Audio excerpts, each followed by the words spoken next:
Excerpts from Punch, or the London Charivari, Volume 108, June 8th, 1895, by various authors. Read by Bev Stevens. Robert on the Thames. Me and some of the gents of the London County Council, as they calls theirselves, has had some considerable differences of opinion lately, but I don't suppose as it will come to much. It seems as some on 'em has got theirselves elected into the Thames Conservancy gents, and nothink as is done quite satisfies 'em, unless they has the best places on board the crack steamers as takes 'em either up the river or down the river, as the case may be. In course they all wants the werry best heatables and drinkables, and plenty on 'em. But if the water 'appens to be jest a little rough, the one thing as they all scrambles for is plenty to heat and plenty to drink, and a nice quiet seat in the saloon all the way home. I heard tell the other day as how as some of the Thames Conservancy gents had a reg'lar quarrel with some of the County Council gents, all because of the difference that some on 'em wants to make in the way in which things is conducted on board when a-going on their way home. It most suddenly must make a great difference whether it is a nice, brilliant, sunny day, and all happy on board, or whether it is a dull, dark, rainy day, and not room enough for half the company. I don't find as how as the two parties in the corporation agrees with one another more than they used to, when they used to quarrel so much about everythink. In fact, they seems just as much opposed to each other as ever, and I, for my part, most truly hopes as how as they will continue in the same noble spirit, and then they will hate each other with the same cordial hatred as so distinguished them in days gone by. I don't know a greater treat myself than spending an hour or two with the county councillors at Charing Cross. They can lay the stingers about in splendid style, and both sides of the question much alike in force, and werry much alike in quality. But the werry finest sight of all, I should think, would be to see a thoroughly good set to between a picked set of the Thames Conservancy and another of the county councillors. From what I hears of the former, I should think their chance would be grand indeed, and from what I have heard of their reckless perseverance, I should think their loss almost incredible. The Thames is the river for me, and long may it remain so. Robert. Roundabout Readings. Terrible things have been happening in Newcastle. If anyone doubts this statement, let him read the following extract from one of the local papers. Though it is a good while, observes a leader writer, since it could be said with justice that the trade of the country was advancing by leaps and bounds, the observation may with absolute accuracy be made with respect to our Newcastle rates. They have stolen along with woollen feet, and are now about to strike with iron hands. I bow to the ground in awe-struck admiration before this picture of rates stealing along on woollen feet and raising iron hands for a deadly blow at the unfortunate ratepayers of Newcastle. There is something fell and savage in the mere contemplation of it. Prose is quite inadequate to it. It demands rhyme, and must have it. Consider Newcastle its pitiful case where the rates have a habit of stealing. 'Tis a way they are prone to in many a place, and they do it without any feeling. They move without noise, and they thus get the pull, like a cab with a new rubber tire on. For their feet, it is said, are a compound of wool, though the hands that they strike with are iron. The vision appalls me, one glimpse is enough. With terror my bosom is heaving. Yet I venture the hint, do not treat it as stuff, that steel were more suited for thieving. Something always appears to be wrong with the streets of Bristol. I had to notice the melancholy case of Christmas Street last week. The epidemic has now extended to Old Market Street. Here the pitching is so dangerous that horses fall and break their legs, and ladies die from falls on Easter Mondays.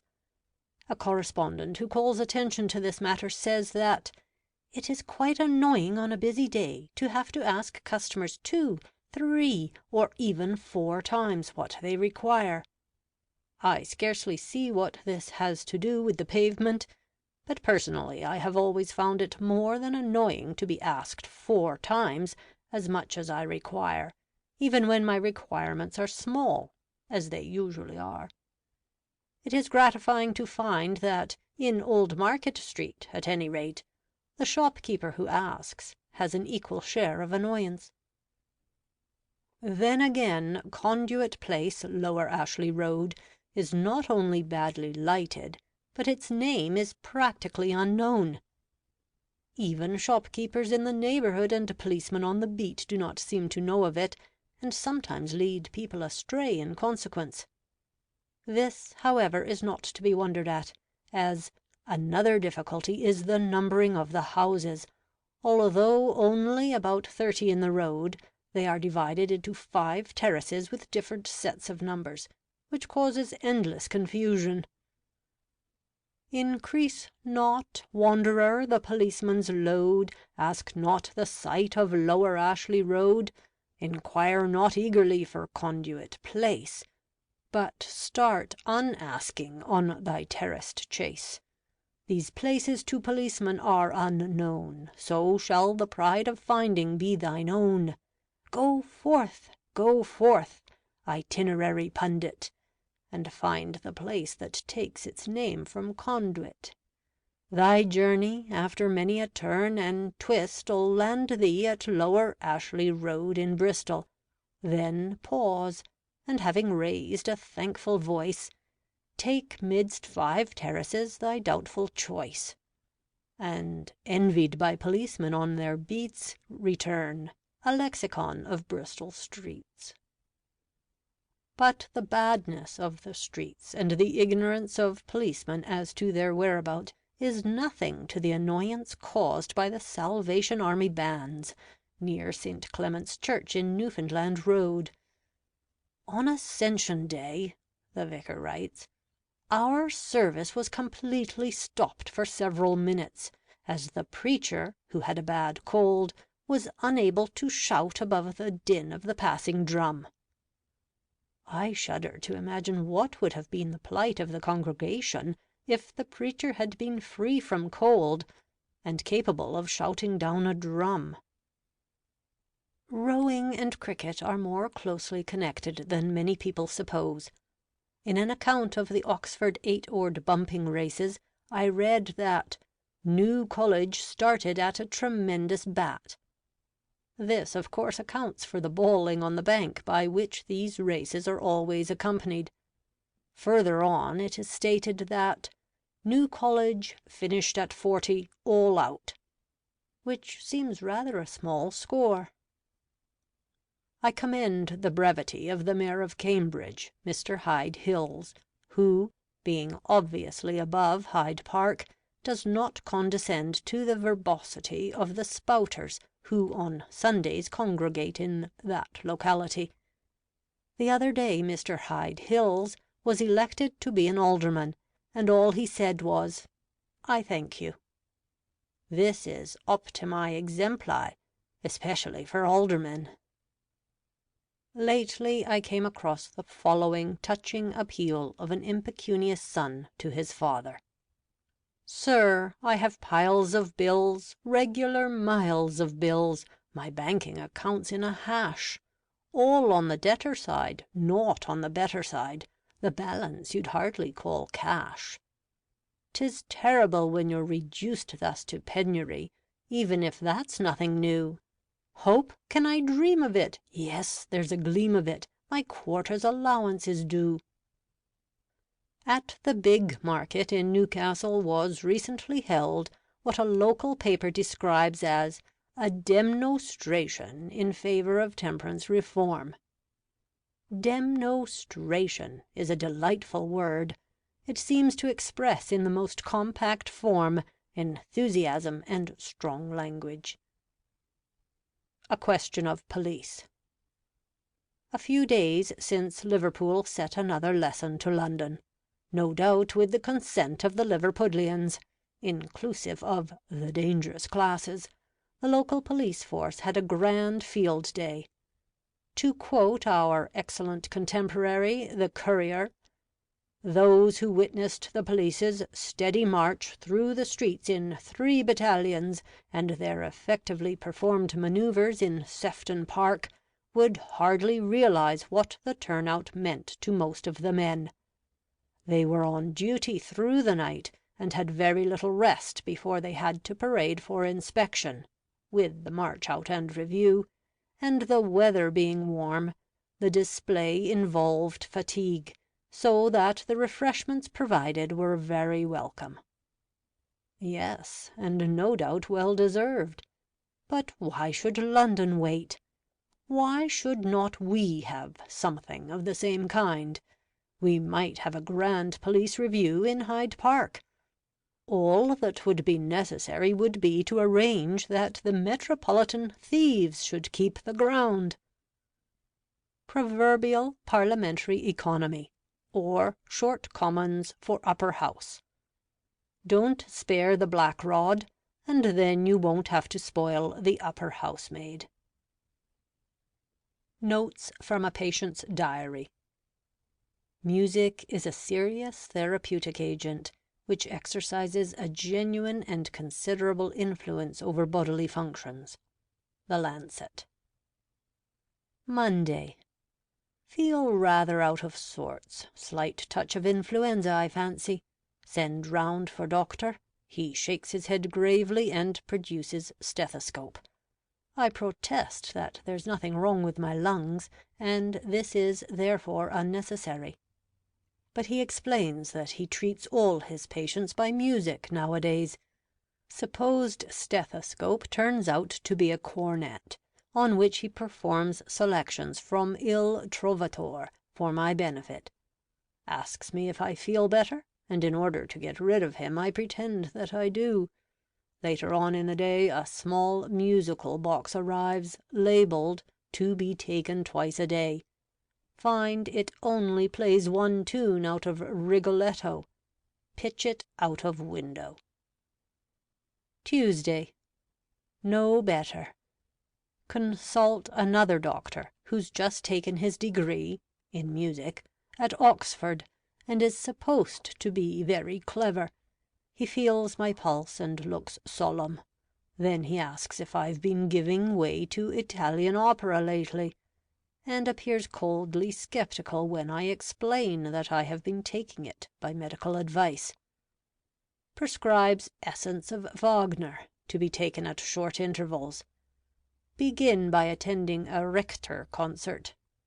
Dr. Richter's practice is said to be enormous, and every part of St. James's Hall is thronged by his patients. Wednesday. Better. Receive a large number of patent medicine circulars. This kind of thing. Try our indigestion waltzes. Warranted to cure. All headache, giddiness, and faintness removed at first time of hearing. Here's another. Dentists superseded. All sufferers from toothache should attend Herr Boskowski's course of dental piano recitals, worth a guinea a stall.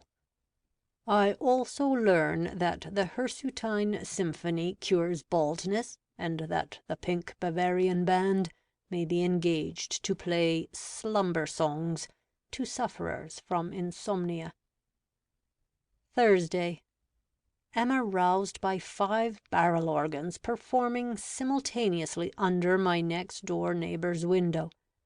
Send a note round suggesting they should be dispersed. Answer: sorry to cause annoyance, but our youngest child is suffering from chicken pox, and has been ordered street music every 3 hours. Go out to buy an air gun. Later in the day, happening to take up the Lancet at the club, I find in it a long article on "The Treatment of Pleurisy by Beethoven's Fifth Symphony in C minor." Friday. 2 seedy-looking men suddenly appear in the drawing-room after dinner to-night. Discover that they are the brothers Tittlebat, from the Abracadabra Music Hall, and that my wife has engaged them, by her doctor's orders, to sing comic songs every evening for a fortnight, in order to cure the depression of spirits from which she believes herself to be suffering. The brothers Tittlebat seem to be suffering themselves from elevation of spirits. Gin, to judge by the smell.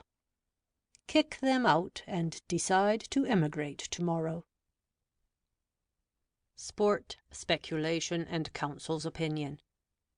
So many letters have reached me during the past week begging for my opinion upon the legality of what may be termed sporting financial speculation, that I scarcely apologize for asking the hospitality of the columns of the leading law paper to give my response.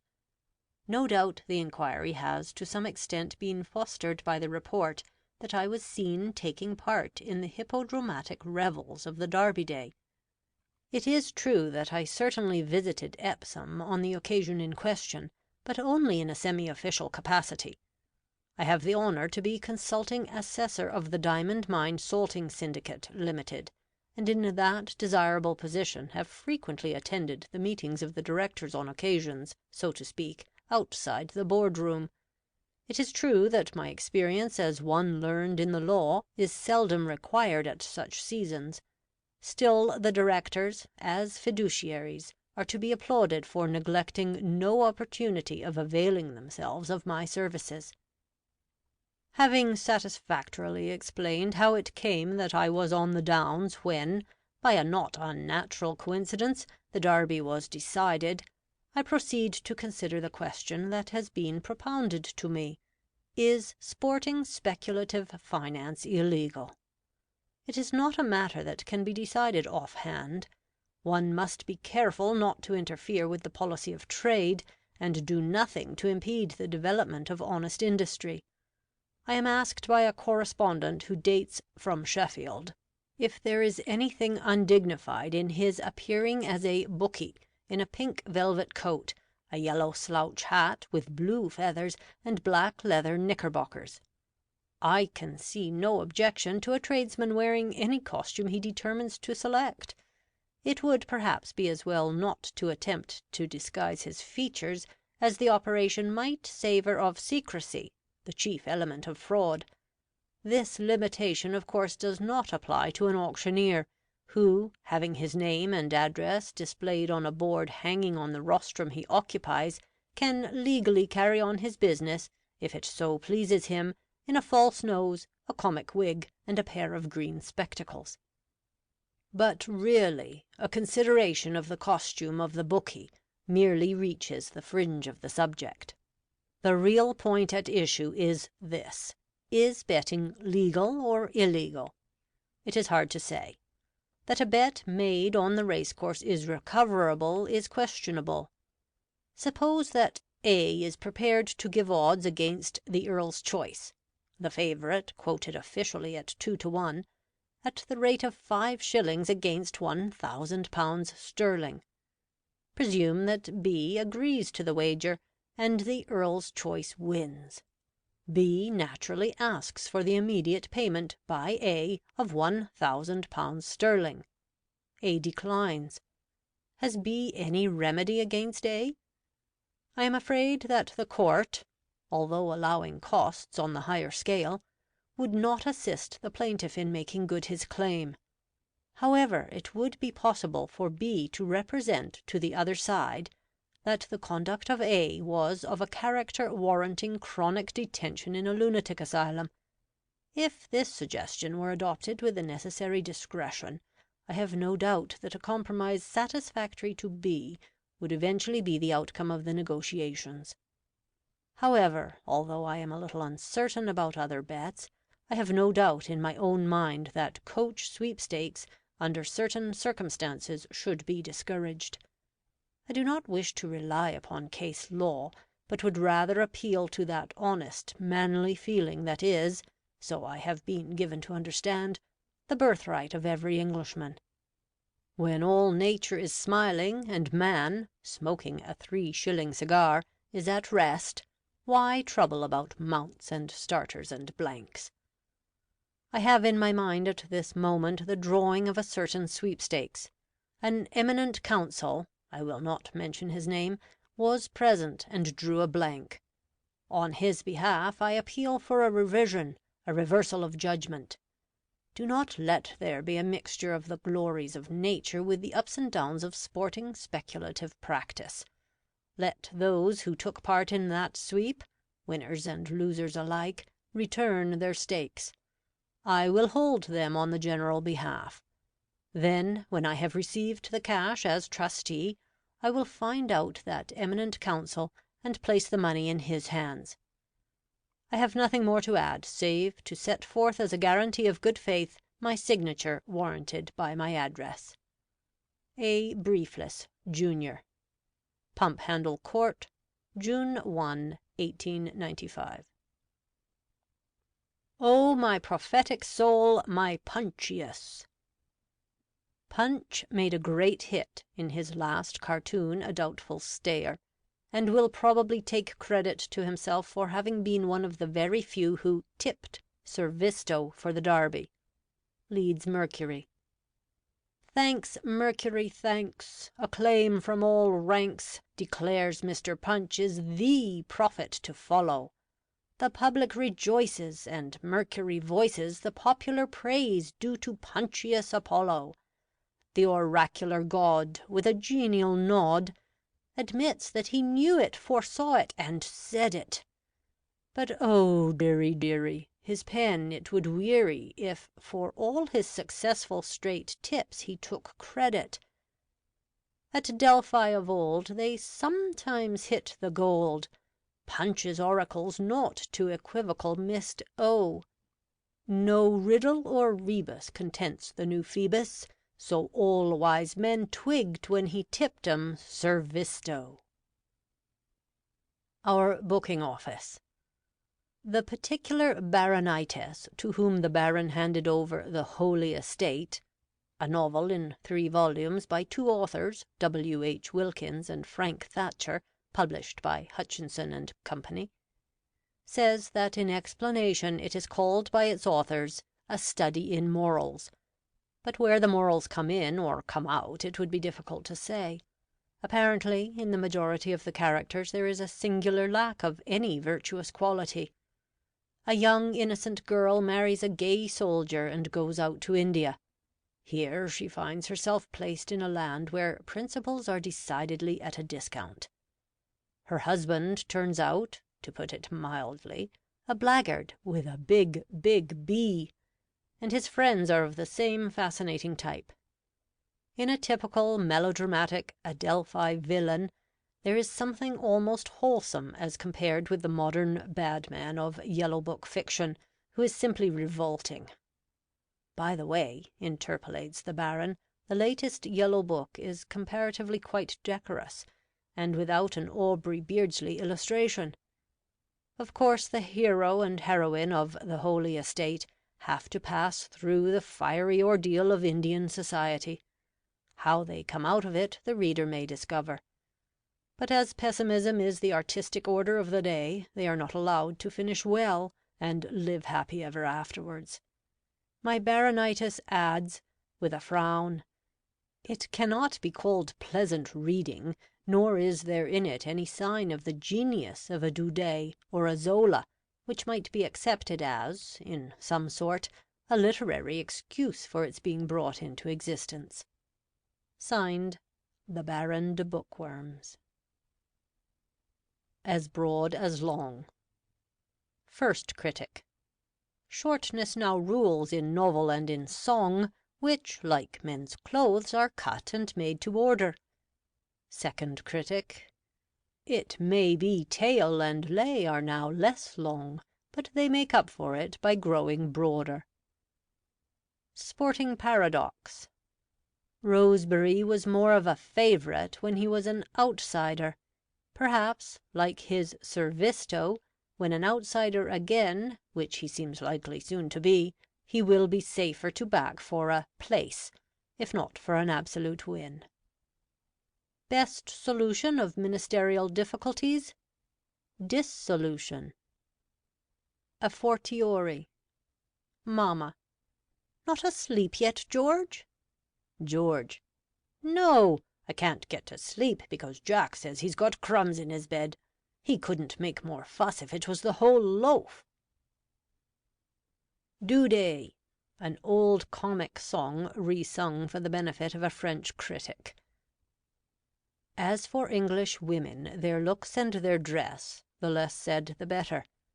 They have, in Monsieur Douday's opinion, neither beauty nor taste. The Times correspondent in Paris. Air, Douda.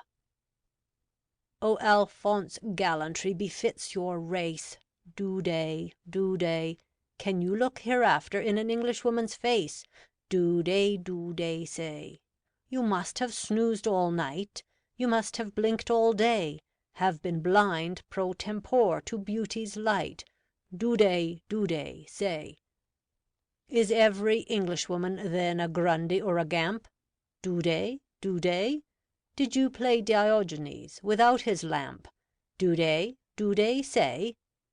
Have you joined the pessimist churls who of nothing good can say, that you slight our women and insult our girls? Do-day, do-day, say. O Dan seems empty and Beersheba bare. Do-day, do-day. And there's nothing tasteful and there's no one fair. Do-day, do-day, say. To the saffron skin of France, English rose tints must give way. At our British beauties, did you get a glance? Do-day, do-day, say. You laud male Britons, whilst you poor dispraise. Do-day, do-day. On our girls and matrons, 'tis a traveller's craze. Do-day, do-day, say. The Frank abroad is frank, from the belles of France away. He is doubtless homesick, but he need not turn crank. Do-day, do-day, say. The less said the better, well, that's true, no doubt. Do-day, do-day. But the little that you have said is all sneer and flout. Do-day, do-day, say. The maids of France are fair. Are the men fair too? Ah, nay, not if you're a specimen, my debonair. Do-day, do-day, say. Neither taste nor beauty. Oh, you must have been bad. Do-day, do-day. The mal de mer all the time you must have had. Do-day, do-day, say. The jaundice worked its will upon you all the way. Try again, after swallowing a big blue pill. Do-day, do-day, say. Sands and Sea, by a Harrow boy who was ploughed at exam. Ploughing the sands has been shown, in a letter to the Times, to be, in some cases, a productive operation. If the sands are well ploughed and well sown, then may a fine crop be expected. When ploughing the sands is no longer remunerative, then let all hands be summoned aboard, and the government vessel in search of General Election Island may plough the sea, and come safely into port. What is successful ploughing to them will be harrowing to the opposition. Oh, such a day was never seen. Mr. Justice Day is always a bright, never a dull, day. His judicial utterances are like the sea around the Isle of Man, clear and profound. Rarely does he miss a good point, yet so it was the other day when, in a trial of leg versus a heap of people, not involving any question of leg bail, Mr. Justice Day observed, "I find now very high rank held by doctors in the army.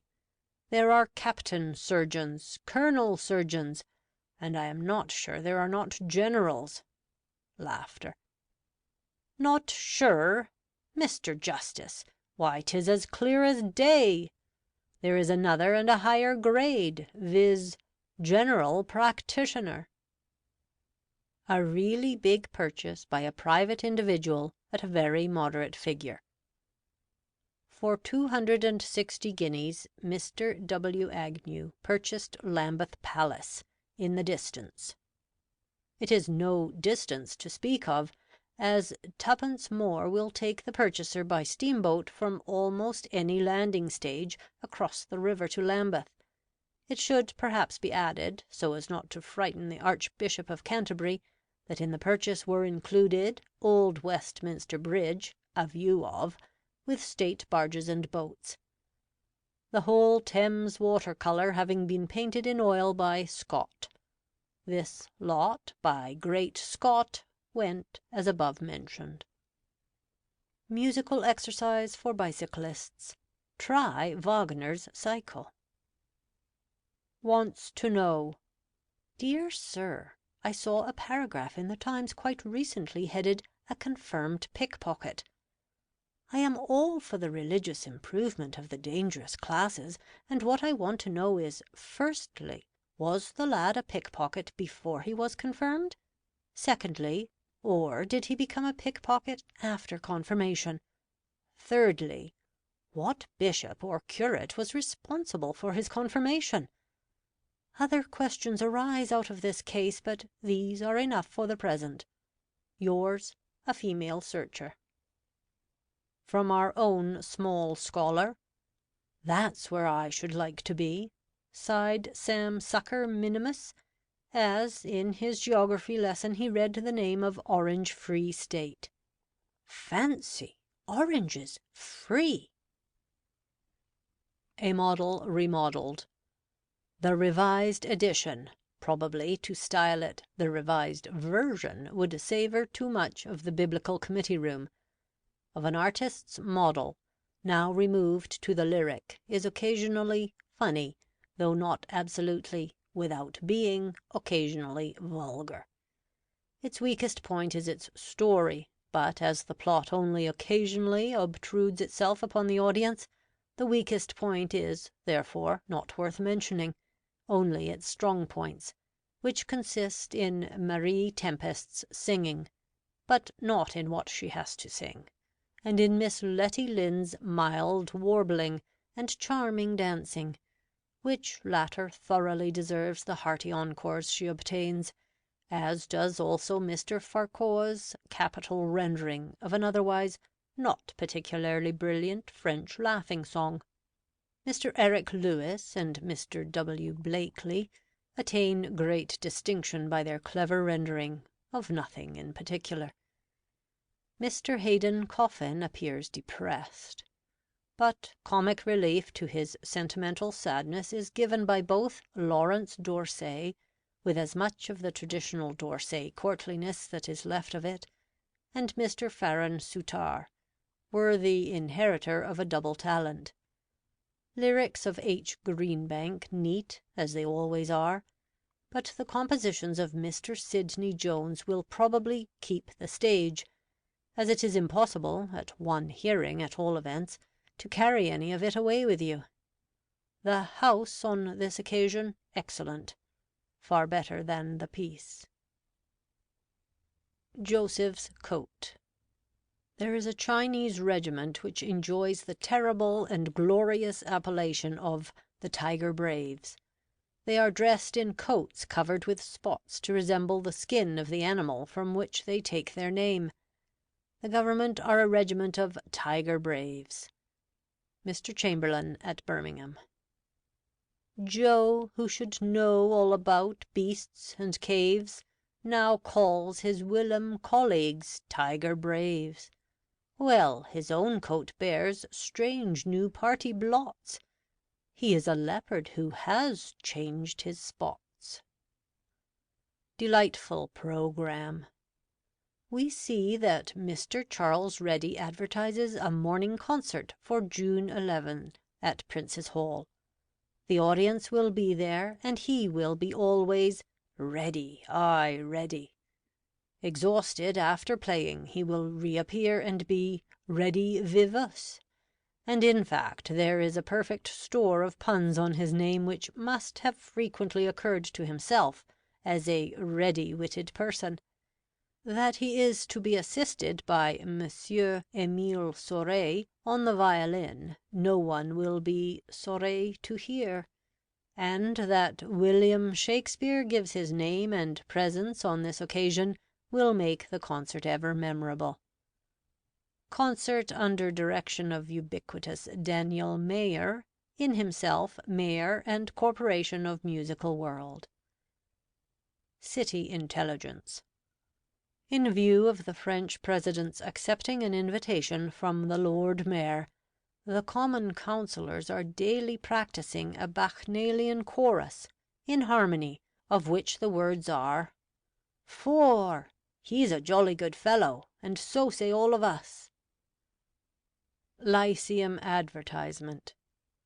King Arthur, Sir Henry Irving, Nightly Performance. Motto for Earl's Court Exhibition. Open for weal or woe.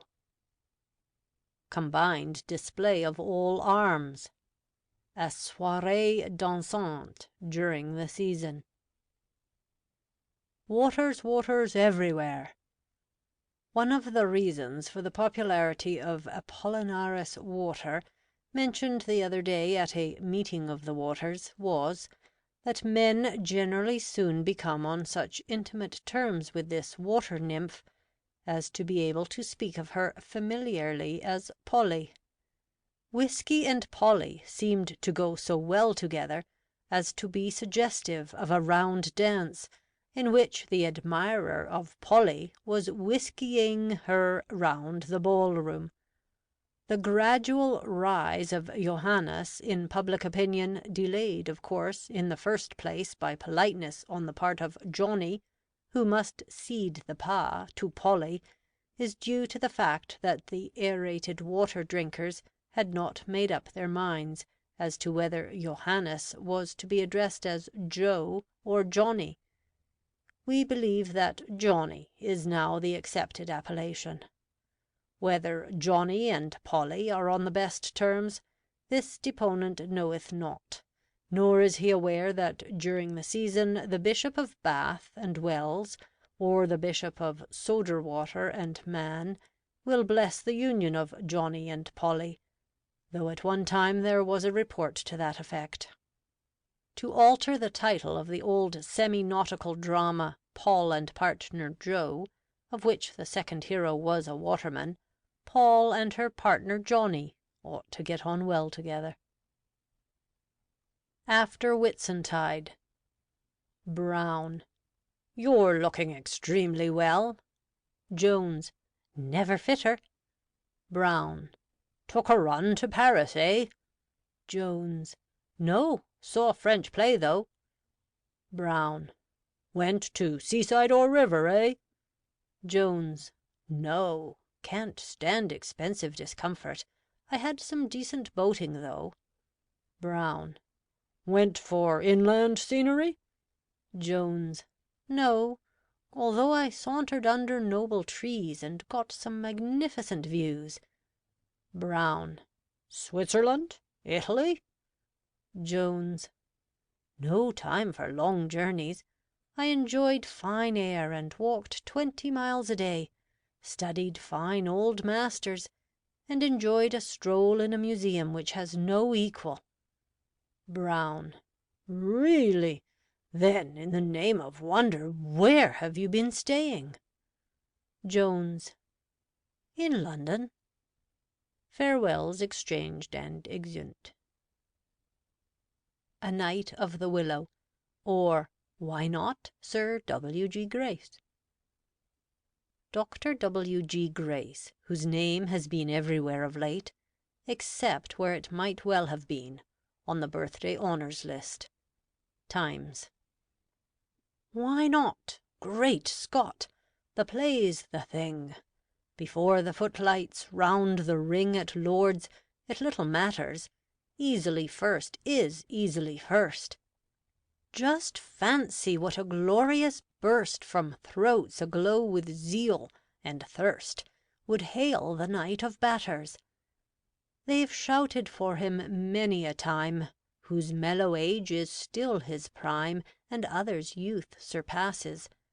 But how they'd make the welkin split if honour's donors had the wit to knight this hero of the hit, and favourite of the masses.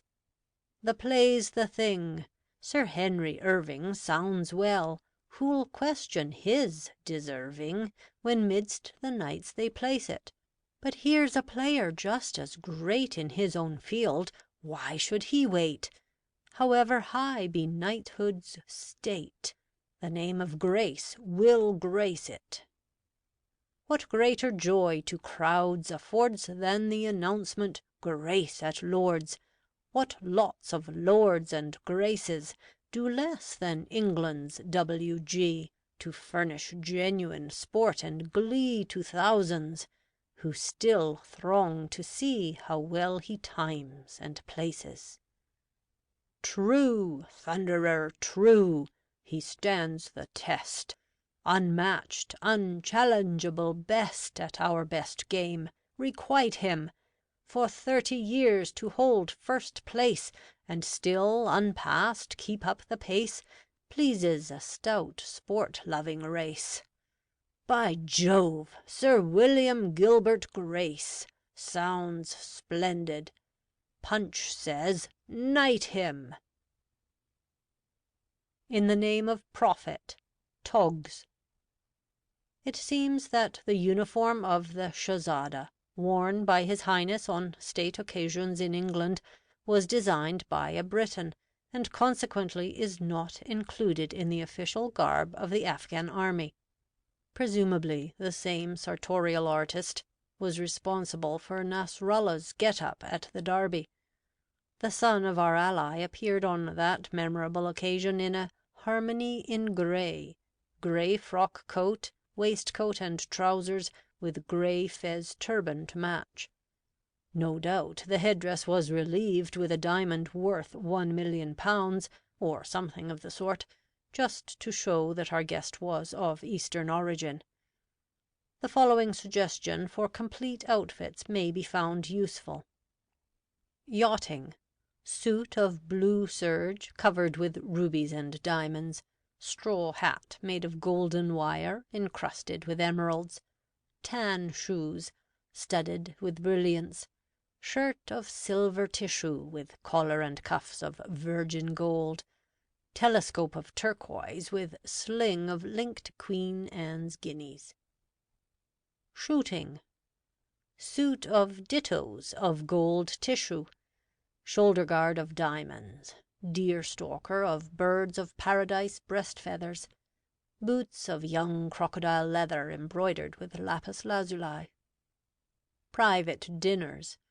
Gold coat and trousers, silver shirt and waistcoat, diamond opera hat and overcoat of various precious stones, handkerchief of woven brilliants, necktie of antediluvian aluminium, at £520, 10s. 4d. a grain. Tartarin sur la Tamise. Monsieur Alphonse Daudet has gone back to his own country. He is pleased with us on the whole. We have learnt his language and read his books. We are not so clever or intelligent as the French, but we are more stable of purpose and despise ridicule, and keep ourselves well informed about other countries.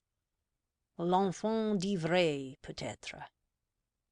Our women, however, are inferior to French women, as they lack either beauty or taste, and the less said about their looks and dress the better. Toujours galant, le petit chose, pécaré. Tartarin has surpassed himself, and if he manages to persuade his fair compatriots that he is sincere in this, il aura bien mérité de la patrie, and will recover all his old popularity. Nothing will remain for him but to prove that we lost the Battle of Waterloo, and that the Lord Mayor is a more important person than Queen Victoria. After that, au grand homme de la France, la patrie reconnaissante. The latest edition of the Chronicles of Holinshed, written by John, of that ilk. Honest John is outspoken, his motto is the truth and nothing but the truth, as far as he can recollect it. His memory appears to be good. John is frank. Dramatic temporary proverb, adapted for Garrick Theatre. When the hare is away, the willard will play. Regrets. To wish is folly, to regret absurd.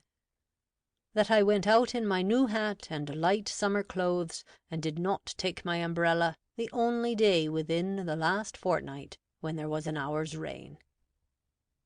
That I had already accepted an invitation when one to a party that would have been infinitely more pleasant all round subsequently arrived. That I took that champagne last night, and some other things. That I left off my winter things before summer had set in. That I returned to my winter things just when summer weather did set in. That I went out to supper and supped heartily. That I didn't have that tooth out when it first pained me. That my dentist should take a 4 days' holiday just when I wanted him badly. That I put into 5 sweeps and drew blank. That I lent a man half a sovereign. That I didn't back the winner. Commercial and nautical. 2 city men, twin brothers and partners, in character the very reverse of Charles Dickens's kind and generous Cheerybles, are known as the Twin Screws. Whitsuntide. Don't stop in, I'll take you out if you'll only come, as the dentist said to the tooth. Essence of Parliament, extracted from the diary of Toby, MP. House of Commons, Monday, May 27. Ritchie back to-day after long absence. Changed address from Tower Hamlets to Croydon. Waiting to be called to table by Speaker. Had opportunity of hearing long debate round bill promoted by London County Council. Ritchie, as President of Local Government Board in last Ministry, made London County Council possible. Happy thought to play him in, as it were, with County Council debate. "Been out of it nearly 3 years now, Toby," said Ritchie, when, one of a score of old members, I went to shake hands and bid him welcome. "Just the same old place, perhaps a little duller at the moment. What they want is new blood, or, perhaps, better still, a reinfusion of old blood. Can't give them a new County Council bill. Must try and make them somehow sit up." These thoughts pressed upon him as he stood at table signing a roll of Parliament, after having been sworn in. Brought his hat with him, as new members do, since, as yet, they have no peg to hang it on. Placed it on table whilst he signed the roll.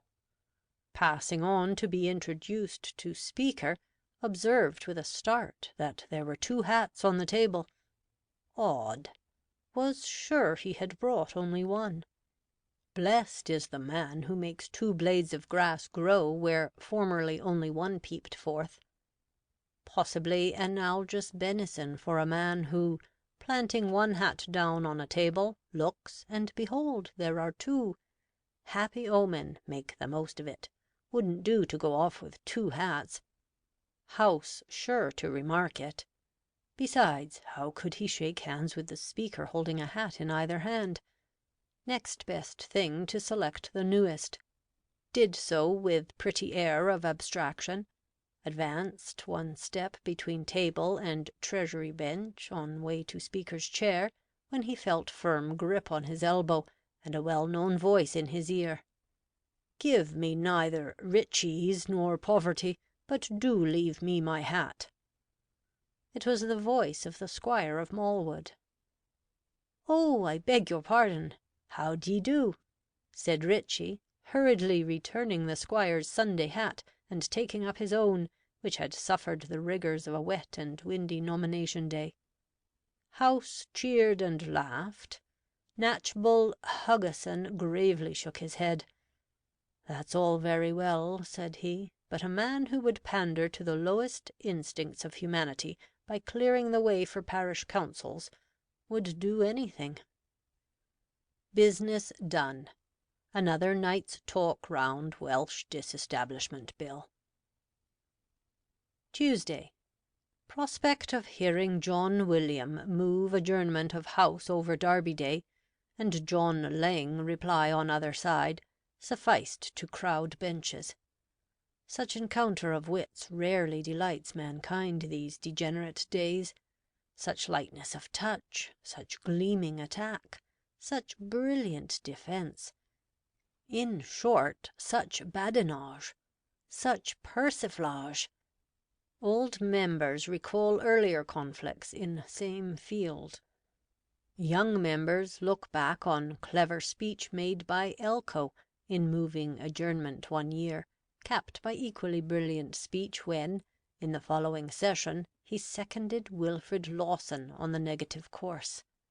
This and all else would be excelled when John William began to jest, and Laing made light reply.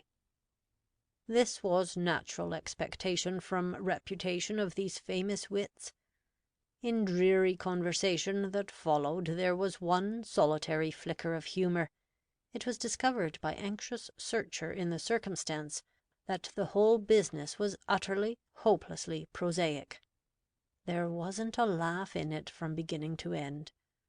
House begins to think it has had enough of this elaborate annual tourney of humour. Next year, if motion for adjournment over Derby Day is made, it will be better to have question put forthwith and so divide. Another experience like the exceedingly bad half-hour endured this afternoon is more than should fall to the lot of a single generation. Business done. House agreed by 221 votes against 174 that it could not afford to take a holiday. Straightway proceeded to waste remainder of sitting in vain repetition of argument round clauses of Welsh Disestablishment Bill. Thursday. Well, for Prince Arthur he chanced to be absent tonight when Captain Tommy Bowles hauled alongside Silomeo and raked him fore and aft. Kenyon, who knows more than you think when you hear him speak, tells me it is pretty certain when the next government is formed Silomeo will have his choice of succeeding either Edward Grey or Sidney Buxton. Neither office is of cabinet rank. But with the chief in the Lords, a statesman of Silomeo's ability and sagacity can make and keep a position equal in importance and influence to some more highly placed. No one will deny that the promotion will have been well earned. The Sheffield Knight has, perhaps, been more prominently associated with the conduct of colonial affairs than with those nominally directed by Lord Kimberley, with the assistance of Edward Grey. This is a view strengthened by the circumstance of the honourable title conferred upon him by the emissaries from Swaziland. Actually, Silomeo knows quite as much of foreign affairs as he does of colonial. Tonight, on vote on account, he concentrated his attention on the action of the Foreign Office. Surveying its operations from China to Peru, he was constrained unreservedly to condemn them. Everywhere the British minister had truckled to the foreigner. The flag of England, which the emigrants in the Mayflower proudly carried with them even in their exile, was dragged through every gutter of foreign capitals. "There never was a time," said Silomeo, "when this country was so isolated among the nations of Europe." This grand speech echoed through nearly empty House. Prince Arthur and his colleagues on front opposition bench, as usual, paid their distinguished colleague the highest compliment. They knew he would say the right thing in the right way at the right time. Whilst he kept the gate, no traitor could pass, no harm befall a beloved country. So, with one accord, they went off, leaving Bianca Salomio to tread alone the deck, burning with his eloquence. On the benches behind sat only Tomlinson, who sometimes wishes Prince Arthur had a little more of Salomio's go; Natchbull Huggison, who doesn't think the knight is quite the model of a country gentleman, but likes to hear him shout at the government; and Captain Tommy Bowles, wearing his best Sunday ducks in honour of a sultry day that reminds him faintly of breathless moments spent in the forties in the Bight of Bedin. Salomio sat down and mopped the shining top of his patriotic head with a handkerchief hemmed in Germany. The captain, catching the chairman's eye with the hook that serves in place of the strong right hand cut off by the flashing blade of the Moor whose felucca Tommy was boarding, under the impression it was a ferry boat, sprang to his feet. "Unthinking diatribes," he called Salomio's noble speech, lamented the effect upon foreign powers of its delivery by a responsible leader of the party, and said much else that would have shocked the House had members chanced to be present. Prince Arthur, who so acutely felt and so bitterly resented George Russell's recent sneer at the patriot knight, was spared the anguish of the moment by that carefully concerted movement which, happily, calls Salomio's colleagues off the front bench when he is about to discourse on foreign affairs. Business done, vote on account agreed to. Friday. House met to wind up business previous to Whitsun recess. Alpheus Cleophas, always considerate, been thinking over ways of enjoying the holiday. Struck him nothing would be nicer than free admission for MPs and their friends to witness process of vivisection. Put the matter before Home Secretary in his genial way. Asquith very sorry, but has no power to give the desired admission.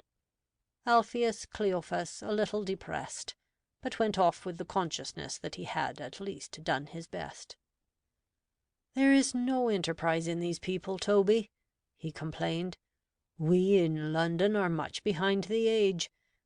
We haven't here what in Paris is, I believe, called the Morgue, a nice quiet place to turn into when you are out holiday making.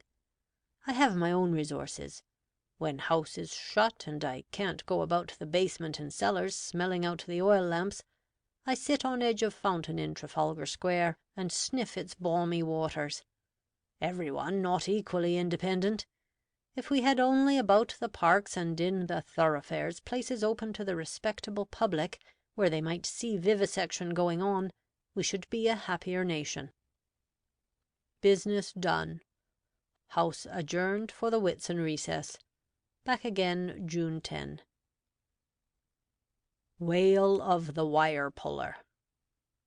Oh dear, what can the matter be? Raspberry doesn't seem hearty. 'Tis very well winning the Derby blue ribbon, but that will not bind up our party. Nasrullah Khan. On the Sunday immediately following his uncommonly fatiguing first day in town, the Shahzada was requested to visit the Zoo. Wire from Porcupine, who, on account of his splendid set of quills, acts as secretary to the Zoo Society, ran thus: "Will Khan visit Zoo?" Exhausted receiver's reply, brief but to the point, exhibiting fine mastery of English language: "Khan can't." Classic title for Dr. Grace. The Centurion. End of excerpts from Punch, or the London Charivari, Volume 108, June 8, 1895, by various authors.